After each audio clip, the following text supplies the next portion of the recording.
Live from our studios here in Kokomlemle in Accra, this is Joy News Prime. I am Emefa Apau. In our headlines, these are Joy News response to former Sanitation Minister Cecilia Abnadapa, emphasizing our reportage relating to frozen bank accounts were based on facts after lawyers for the former minister demanded a retraction and apology. We have details here.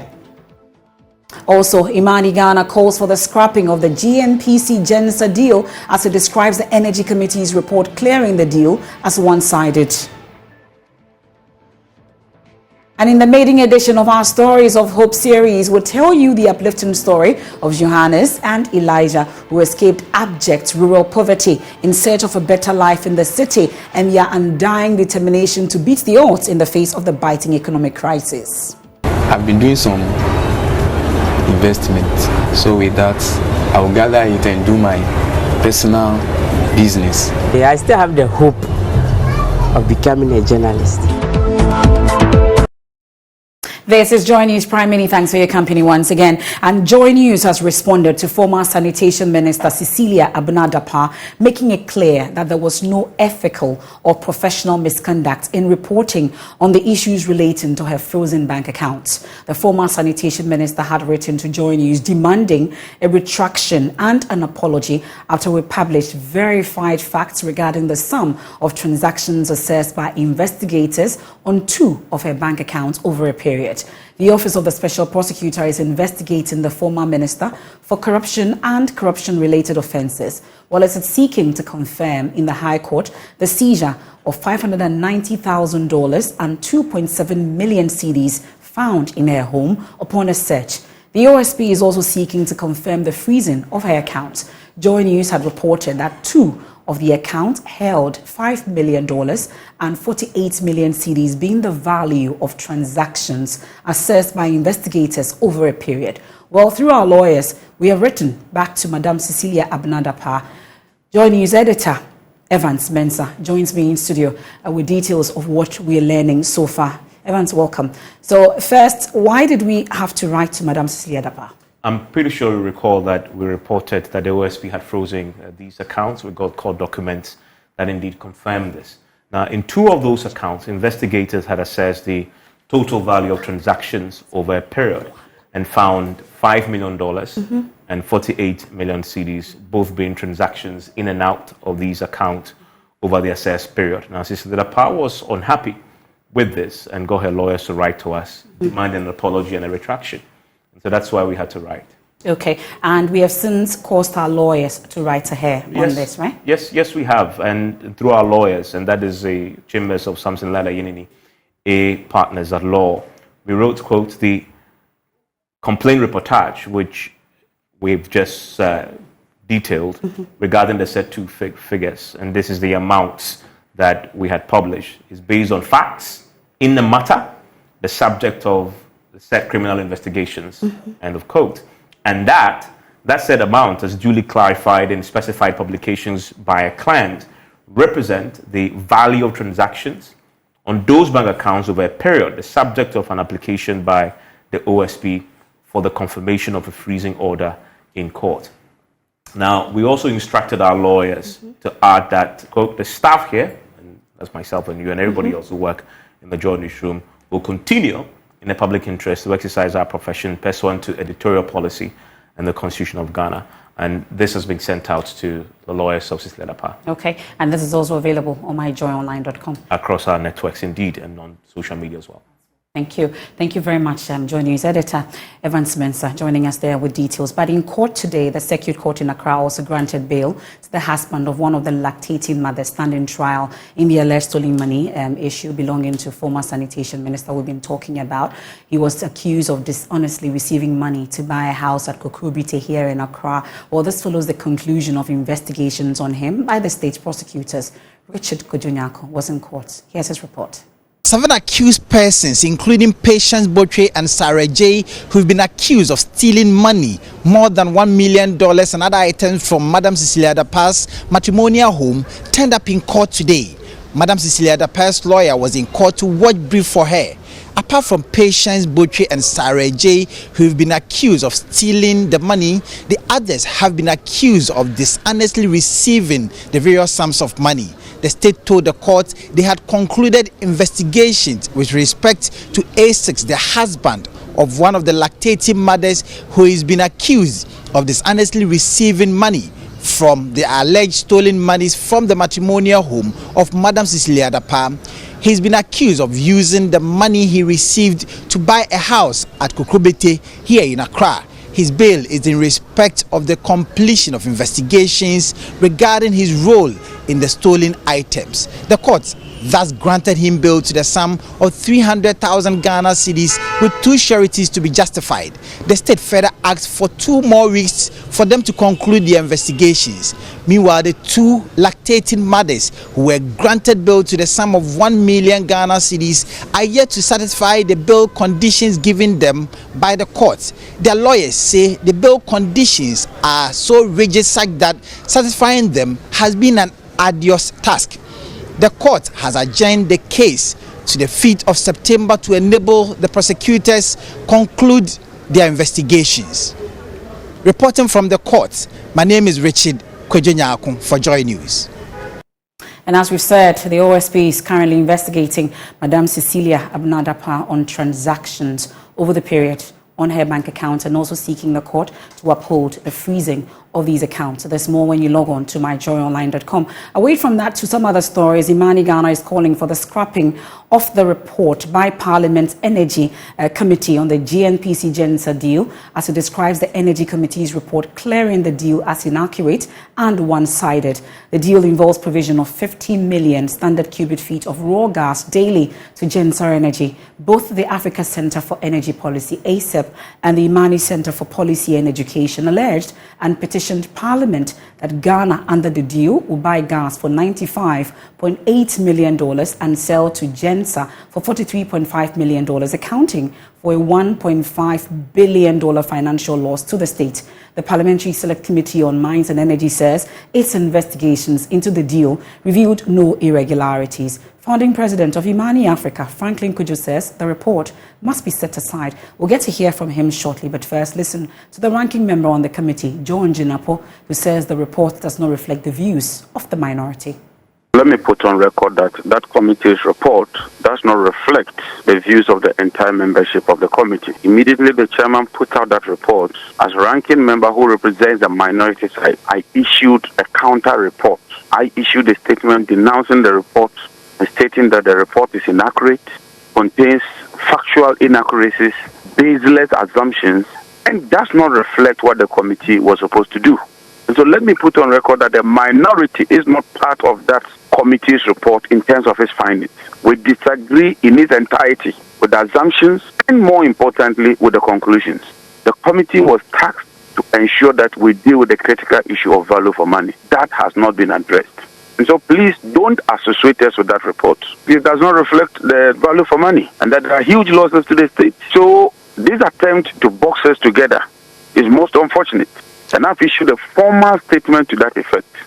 But more importantly, the Speaker has referred this very matter to the Committee of Mines and Energy and the Committee of Finance. We are yet to sit on this whole agreement. I think that will afford Parliament the opportunity to do a much more detailed job and come out with its findings in a fair and transparent manner. We can now hear from the founding president of Imani Africa, Franklin Kujo, asking for a total scrapping of the particular report. The question really you asked, which is what should be done now, is for that report to be shredded and then go back, and the committee should be probably reconstituted and then accept that they made very inaccurate conclusions and that a new report ought to be factually written and presented to the public.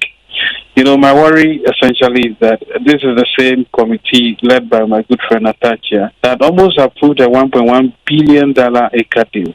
At the end of the day, we sold that deal for $1, underline $1. Otherwise, if his committee were that very, should I say, serious, I don't think we're going to. I don't think we're going to pay so much for that particular deal.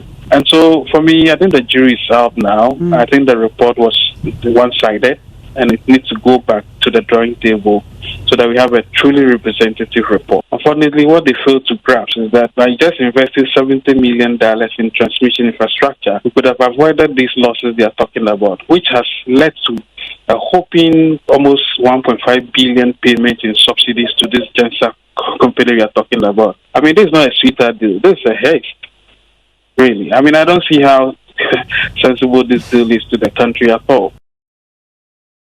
Well, let's bring in the chairman of Parliament's Mines and Energy Committee. Thankfully, joins us via Zoom. Mr. Samuel Atachia, thank you so much for joining us here on Joy News Prime. So we've heard the description given to this particular report, counter report. We are told about factual inaccuracies and it's one-sided amongst others. We've been hearing from your ranking member, John Jinapo, on this. It does not reflect the minority's view. How is it that we put out a report that the minority had raised concerns about?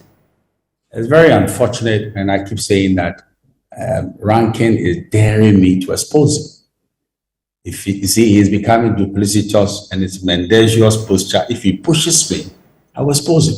Because at the end of the day, the report was put on a platform in which all the members of the committee had the opportunity to look at and give their input.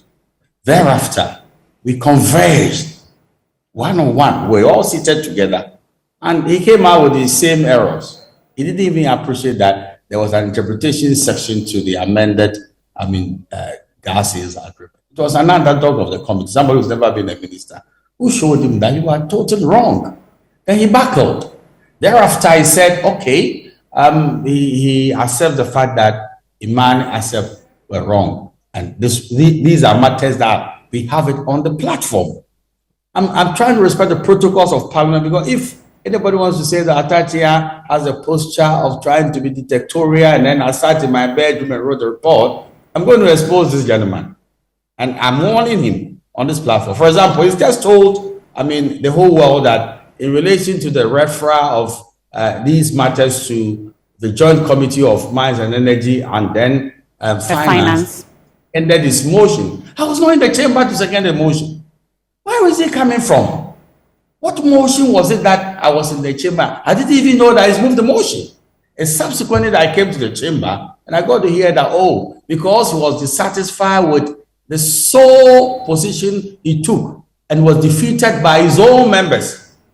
Honorable Bua was there, Kabna Donko was there, Bawa, and the rest of them said, no, your posture is wrong. Now he believes that he should find a way to move a motion because he's also a member of the Finance Committee. Of Parliament, and get a second bite at the cherry. How pathetic. So clarify for us, Mr. Atachia, what you're saying is that we've heard Mr. John Jinapo dissociate himself from the report that was put out, insisting that he had raised objections to this. What you're saying is he was alone in this. He didn't have the minority on his side in terms of the concerns that were raised. At all. I owe this nation a duty of truth. How can I say that a report that the rest of the minority distance themselves from, now I'm turning around to capture something in the report? In this report, with the greatest of respect, if you pay regard to page 8 of the report, 6.1, his views are captured clearly. Which are? Which is the issue of the delivered gas price and what he thought it was. And here he even said, he comes to the conclusion that IMAN accept computation of the fantasy sum of $1.5 billion is wrong. It's captured. And it's not only in this report, it's on the platform. You see what I mean? And then this is what the majority said. The rest of the members of the committee disagreed with him. Not the entire minority members, but him, ranking member. Okay. These are the exact words. So I find it very strange, and now, maybe because of the full implications of he going solo, he wants to rope in the rest of the minority on the committee who said, no, we won't go with you. Kamna Donko was one, Bua was one. These are not ordinary men, people who have been in the ministry. So I find it very weird, and the clerks are there. If you want to do investigative journalism and want to be serious, I don't want to be sort of blowing my trumpet. The clerks were there. It was a sit-in. It was not in my bedroom.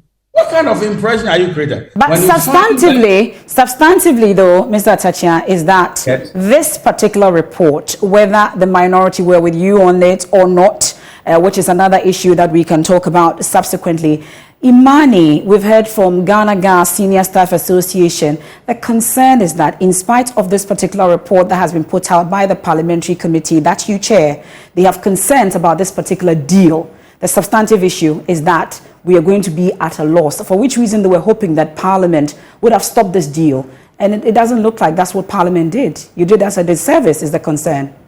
Well, let me say Afro. Ghana Gas, Imani, and then Rankin, and of course Herald, they sing the same song. So we don't expect them to say otherwise. In fact, they do not have even the intellectual humility to say that they erred. Because this is Imani, the exalted Imani, that they didn't even make their so-called write-up referable to the contractors.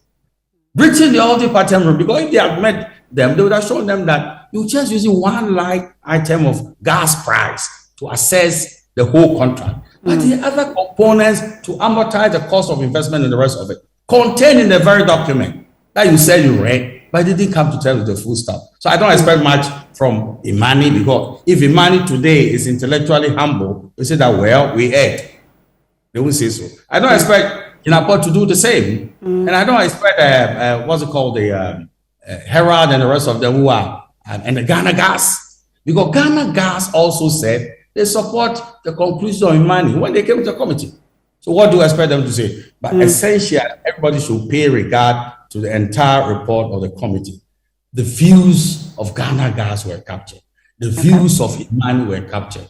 The views of the contracting party, GNPC and Genser, were all captured. But would you say, even though you say that all views were captured, the substantive thing is for Parliament to have done due diligence on our behalf as a people? Would you say that from what you did, would you say that from what you've done in terms of this particular deal, it serves the interests of us as a country? Very much so. That's the conclusion of the entire committee, except John Jinapor. Very much so. And guess what? The members of the minority on the committee are very serious energy experts. Pamela is like an encyclopedia of energy. All of them. It's not even the majority to say that is an MPP scheme. No. And if you've lost on the arguments and the intellectual argument, say so that they disagree with you. But do not try to pretend that the rest of the minority of the committee are with you. They are not with you. And the evidence is there to show. Okay. Today, if you want to go and talk to them personally, they will confirm it. That is what happened. And it's very, very distasteful. We shouldn't come to this point. But guess what? I have been very, very fair that his dissenting views are captured. Okay. If it's not palatable, that's what it is. But you see, let me warn everybody. Parliament is not called upon to rewrite contracts for people. If you believe that this is a criminal arrangement to, mess up this country, do you know what to do? You go to court and have it declared that it should be set aside because it's an unconscionable bargain.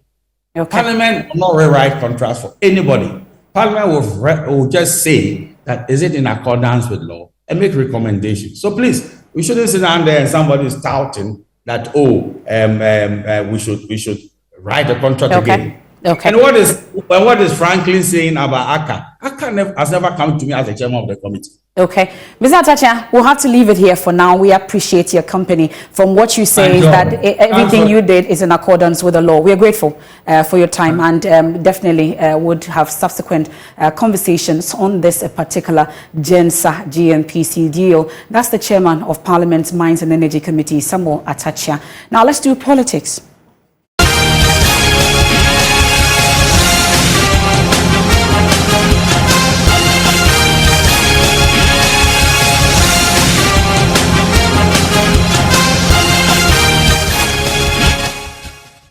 And this is your election headquarters. We are getting ready for the Super Delegates Congress on Saturday. But the front runner in the governing New Patriotic Party's presidential race, one of them, John Allan Kwadwo, has called on the delegates to listen to the cries of the people, insisting he represents the surest tool for an NPP victory in the 2024 general elections. As the party looks set to this weekend's Super Delegates Congress, Allan says his 10-point agenda will transform and modernize the party for electoral victory. Elton Brobe has more. John Allan Kyerematen is making a fourth attempt at leading the MPP in a contest that has pitched him against the Vice President Dr. Mahamudu Bawumia and 8 others. But the race is not new to him. The terrain is not new to him, and so are the kingmakers, the delegates. He is appealing to them to dig deep and consider the interests of the larger populace in arriving at a decision. As delegates, you are representing not only your own interests, but also the interests of the rank and file of our party. What the rank and file of our party are asking for is that they need a new leader who will satisfy 5 basic conditions. They are looking for a leader who will help our party to break the 8 in 2024 and help NPP to succeed itself in power. The 67-year-old Allan is an indigene of Patasi near Kumasi in the Ashanti region, considered the political World Bank of the MPP. The region also holds the highest number of delegates in the MPP. But recent improved showings by the opposition NDC, especially in the 2020 elections, seems to have drowned home the need for the MPP to select a candidate that will resonate well with the region. Member of Parliament for Botiano English Amanfom constituency, Sylvester Tete, says there's no better choice than Allan Kyerematen. So go to the market. If your party executive is a party delegate, I'm saying that the popularity of Allan Kyerematen in the Ashanti region was tested when we did a draw, so work. The numbers that turned out, we have not had that number in so many years. So it tells you the popularity of Allan Kyerematen. Everybody should put his popularity out there. As a party delegate, they are mobilized, they are organized, because the leader is coming, come and meet him. But those that you don't organize, that organically, they come out of their own to cheer you, to welcome you, to believe in your message, those are the people we are targeting. For elections. For us, 2-tier elections, the super delegate, and then the November 4th election. For super delegate, it's a foregone conclusion that 5 people will be selected, and obviously, Allan Kyerematen is one of the 5 that will be selected. So yes, we have August 26th super delegate. We are clear in our minds that we are part of it. That does not make you a flag bearer of a party. What makes you a flag bearer of a party is the November 4th elections that will make you the flag bearer of a party, and that is the ultimate prize we are targeting. And we are convinced that come November 5th, Allan Kyerematen will be the flag bearer of our party, and we are convinced about that. But surely there must be more to the candidate than just a name and longevity. Allan Kyerematen has hopes in his 10-point agenda to transform and modernize the MPP by 2030 and lead the country to economic growth and prosperity. There are 3 things that I want to draw your attention to. First is about inclusiveness. I want to run a government by the people, for the people, and of the people. It is about technology and innovation. The technology and innovation allows for inclusiveness. The is about mobilization of money. Politics. But before contesting the presidency on the ticket of the MPP, Allan must first win the hearts of the super delegates this weekend and the over 200,000 delegates in November. Some recent survey tipped the vice president to win the super delegates election. But spokesperson for the Allan campaign, Yabo Abena Samoa, says the super delegates congress is not about popularity. At this time that we are going to have that conference, I really think it's so unnecessary. I think it's just a distraction from normal campaigning, that one has to stop and go and organize oneself over 16 regions in order to conduct a process that has no bearing on popularity. So really, maybe in future, as a party, we need to look at that constitutional provision and make it more flexible. Member of Parliament for Lambushi in the Northern Region, Bright Bache, says Alan represents hope, independence and humility. Alan Kojo Kyerematen is someone even members of other political parties are craving for. That once we bring him, they will support us to make him president because they see the value in him, they see the substance in him, they see the quality in him.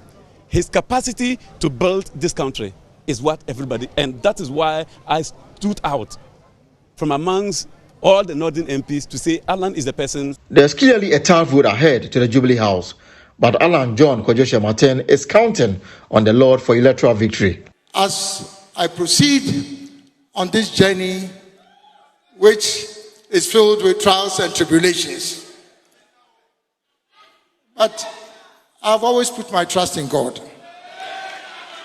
I've always put my trust in God. And I've been guided by Proverbs chapter 3, verse 16. Trust in God with all your heart. Do not rely on your own judgment. In all things, give praise and thanks to Him, and He shall make your path straight. And that has been my guiding spirit. I would like to thank all of you for the outpouring of love and the show of affection.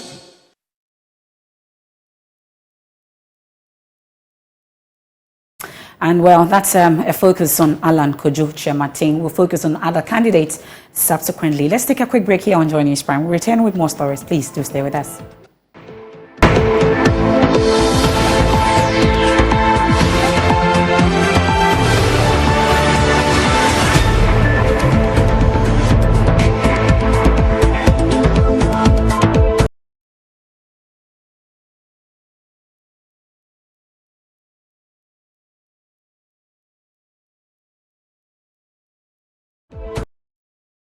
Thanks for staying with us here on Joy News Prime, available on myjoyonline.com. Now, a recent Human Rights Watch report alleges that Saudi border guards have killed hundreds of Ethiopian migrants and asylum seekers attempting to cross the Yemen-Saudi border between March 2022 and June 2023. The organization suggests that if these killings were carried out as part of an official Saudi government policy, they could constitute crimes against humanity. The report claims that Saudi border guards used explosives and gunfires to fatally target migrants, including women and children, as they tried to cross. Disturbingly, guards reportedly even asked migrants which body parts they wanted to be shot before executing them at close range. For more on this, let me take you live to Ethiopian capital Addis Ababa to speak to the Deputy Editor-in-Chief of the Ethiopian Herald newspaper, Zacharias Waldemarian, who has joined us via Zoom. Thank you so much for joining us here on Joy News Channel here in Ghana. Let's talk about the prevalence, how high it is, and of these migrant issues at the border between Ethiopia and Saudi Arabia. Yes, okay, thank you. Just for your information, actually there is no border, physical border between Saudi Arabia and Ethiopia. But due to the high level of promotional works that these illegal migrants or human traffickers work on to give a very good or beautiful picture of the destination countries like Saudi Arabia, these illegal migrants or victims of human traffickers dare to cross the dangerous roads of that take to neighboring countries like Somalia, Sudan, and Djibouti, and they dare to cross the dangerous journey through boats to finally make their ways to Saudi Arabia. And just as you said, how rampant human trafficking has been a very long ingrained problem for more than a decade or two, and claiming the lives of thousands of people, hundreds of thousands of people from countries of developing countries, entire developing countries, Africa, the whole of Africa, and mainly the Horn of Africa, including Ethiopia, for the past couple of decades. And these kinds of mass crackdown in destination countries like Saudi Arabia has been taking place for more than 10 years. For instance, a very notorious crackdown of illegal migrants has been taking place in Saudi Arabia. For instance, 10 years ago, hundreds of thousands of victims of illegal migration or human trafficking has taken place, creating a very much uproar in countries like Ethiopia and all origins of human illegal migrants in the Horn of Africa. Okay. So this has been a very rampant and a very notorious problem every year in these countries. Well, interestingly, Yes. we're yet to have an official report also from Saudi Arabia on the Human Rights Watch allegations that they've made between the period 2022 and 2023. But let's talk about the trade and security in the region impacted, how it's been impacted, especially between Ethiopia and Saudi Arabia, you'd say. Yes, but so far there's no official statement, I think, from the two governments. But today the Ministry of Foreign Affairs of Ethiopia has issued a statement that they have heard about the report by Human Rights Watch. But you know, just the statement advised everyone to exercise maximum restraint until the government carries out investigation jointly with the government of Saudi Arabia, and until the investigation is done, they do not take any action. Okay. Until that's what has been so far. Did the statement give any timelines as to when they are expecting any interaction between the two governments? No. Were there any timelines that were given? No, Okay. the statement doesn't specify any time, but you know, they will soon conduct investigation in close collaboration with the Saudi authorities. Okay. And they urged maximum restraint to everyone from concluding based on these reports, which is still an allegation and still has to be verified. Okay, Yes. but what generally would you say is the talk in Ethiopia, considering the disturbing details of this particular Human Rights Watch report? Yeah, actually, just whether based on the reports of the Human Rights Watch or not, you know, this mass crackdown or reports of alleged mass execution of illegal migrants comes as a traumatic experience among Ethiopians, because we are used to reports of mass violation of human rights of illegal migrants, or those who are rounded up as illegal migrants who are victims of human trafficking in Saudi Arabia. And the continuous violation of human rights, whether these people are illegal migrants or not, the way they are handled by authorities in Saudi Arabia is always a disturbing Okay. report. Yeah. Okay. So this report, whether verified or not, it is still a disturbing one for many people in Ethiopia. Okay. Zacharias, we're grateful for your company this evening here on Joy News Prime. We'll leave it here. Thank you so much. He joins us all the way from Ethiopia. Now, back home here in Accra, the economy has been unforgiving, but for Johannes and Elijah, abject rural poverty had made it even more unbearable. But the double blow of an economic crisis and rural life had done nothing to weaken their resolve to get a better life in the city. In our Stories of Hope, the first in the series, Mamiesi Nyamiche Thompson tells the story of Johannes and Elijah.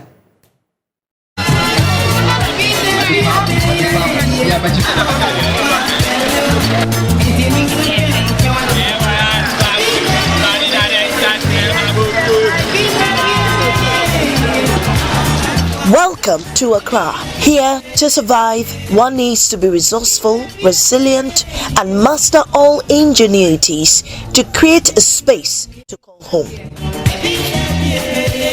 Meet 27-year-old Johannes. He aspires to make it big in Accra. He lives in this kiosk in the heart of Spintex, the retail hub. I ended up here after my senior high school education. Then I called my brother that I need to work. and he said I should come. So when I came, he got me a place. I never know people used to sleep in wooden structure. I never see some before. Johannes' journey from KJB was starred with hope and expectation. A good job to live his dream. The Volta region of KJB for him had become stale. I want to be a politician. I want to go and do political science. Okay. Yeah. But as time goes on, the dream changed. To? Yeah, football. Go back in school, I used to play. But I've never had it in my mind because it's my passion, but I never thought of being a footballer. But when I come to Accra, I mean, training with people, going to play football at places, I say, nah, things have to change. And I try pushing myself, travel out of Ghana. His new estate is crammed with countless wooden structures carved out by dream hopefuls to the pathway of their desired future. And Johannes' home is one out of 140,637 locks to find their feet in the city.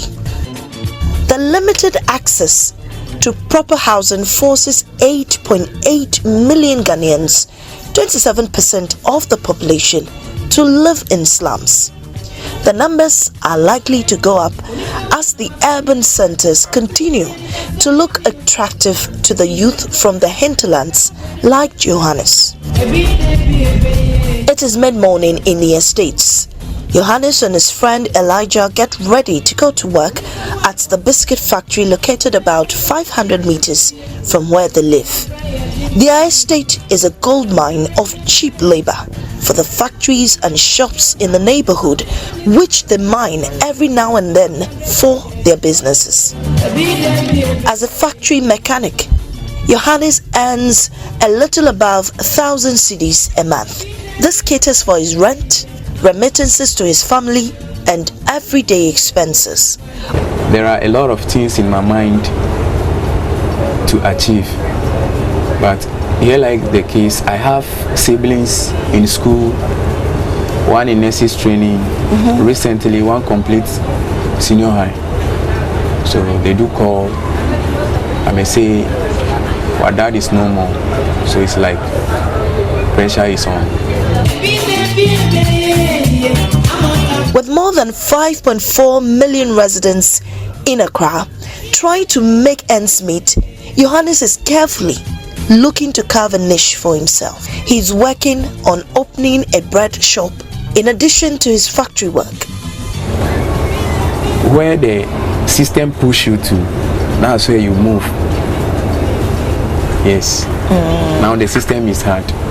You can't decide to make things comfortable for yourself. It's impossible. Yeah.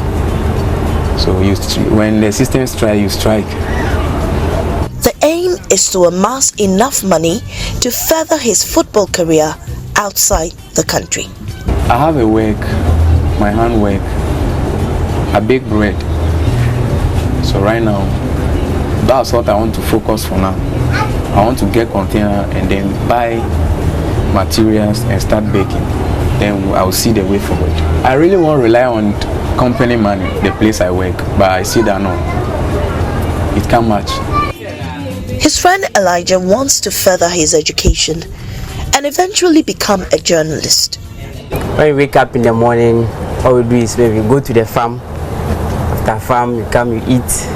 Yeah, you go out, you play, come back to the house, bath, you sleep. That was the life there. Yeah, but since we have to move forward.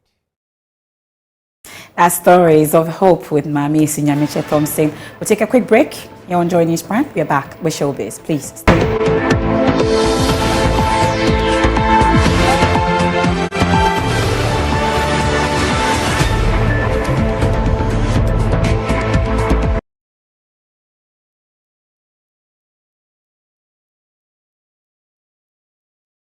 And the conversation has already started here for Showbiz with Rebecca. The next time you see me here, I'll be wearing that. And I'll be wearing yours. I'm just telling everybody that to give it to me. Please give it to me. You're my little sister, so I will. I brought you another one. So. No, I like this one. What's in Showbiz? For those of you who still are not aware about Chalewote Street Arts Festival, MFI, I know that you haven't been there today. Yeah. Yes, what happened today?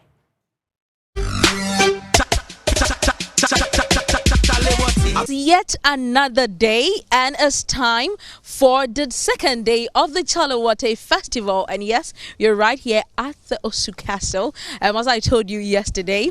And today is still all about the celebration of art and culture. Now, I got here not long ago, and I've been attracted by all these artworks that I'm surrounded by. I go over to talk to most of the artists who are partaking in the 13th edition of the Chalewote Festival. Hello, nice to meet you. Nice to meet you too. What's your name? My name is Charity Debia Katie. Tell me more. Join me here. Yes. Tell me more about this beautiful artwork. It's like I see a man, I see a woman, I see a lot. Tell me more. Okay, so both of these artworks, especially this one, talks about slavery and especially the focus on Afro-Brazilian slaves and the way they were able to leave Brazil and come back to Ghana in 1836 and eventually settled in Jamestown. So most times I would do my work on bleached fabric, not the conventional use of canvas as you always. So this is a bleached fabric? Yes. So I prepare this myself. I tie it like the way you tie tie-dye,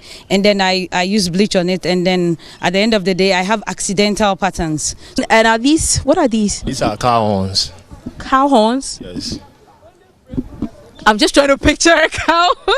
So you just cut them into pieces? Yeah, I cut them into pieces and arrange them in a figure portrait, and I weave them with a fishing line to create my portraits, to tell stories about we the blacks and how important cow horn is it to us, but rather we pay less attention to it.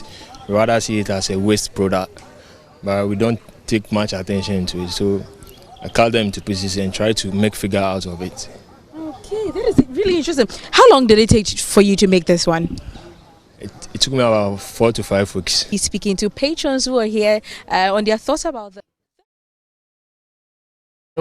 Tomorrow it continues till Saturday and Sunday. Yeah, we're going there this weekend with our hot shots and all. It's all about Chalewote. We paint our faces, and I cannot wait for the musical festival that will happen. Yeah, our favorite to be performing. But Hidden Strike, Hidden Strike is out. You can go watch it. We're so nice. We're nice people here joining you. So we're giving you. All what to watch. Get your popcorn. Yeah. And then when you finish, you brush your teeth. Very well. With Pepsodent. All the time. Because with Pepsodent. When you're going to bed this evening, you have to brush your teeth. And when you wake up, obviously from your bed, you have either the cavity fighter, the charcoal, the herbal, or the triple protection. I love the triple And with Pepsodent, what happens? Every smile matters. And that will be all for the news this evening. MFI, you look beautiful. She'll be back tomorrow. Me too. Be back. There's more when you log on to myjoyonline.com.